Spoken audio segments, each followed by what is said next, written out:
At ayun, isang mapagpalang umaga sa inyong lahat mga idol. So meron ako nais ipakita sa inyo ang kaibahan ng Infinito na nakuha natin. Ito yung Infinito na sarili natin gawa sa kalis at kampana.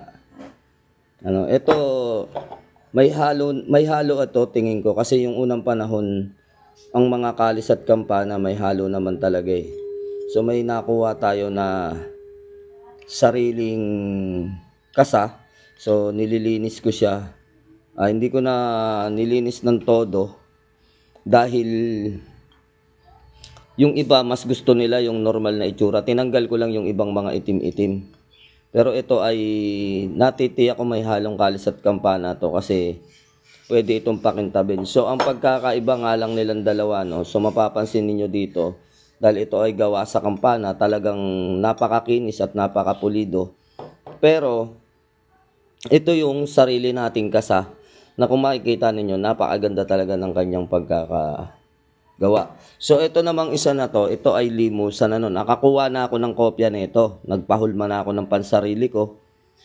At ito ang kapaliwanagan natin. Kung mapapansin natin, yung tatlong persona nito, ang laki ng kaibahan sa tatlong persona talaga. So ito yung mga unang kasa, ito yung mga unang gawa na hindi na natin matatagpuan sa ngayon. Bihirang-bihira ito, ang tawag dito ay Antigona.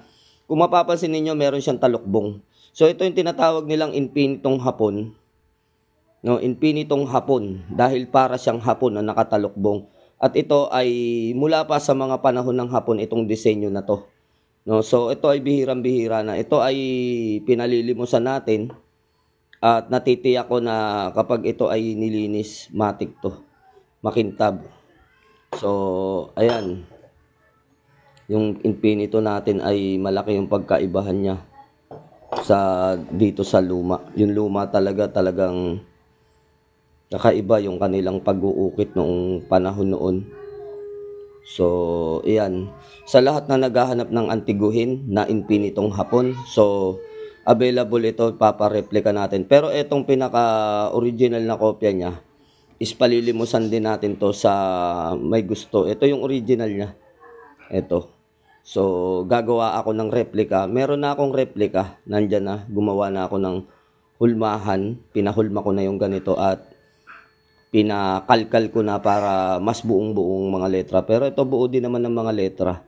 So, yun. Sa gustong limusan ito, mag-PM na lang mga idol. God bless you more.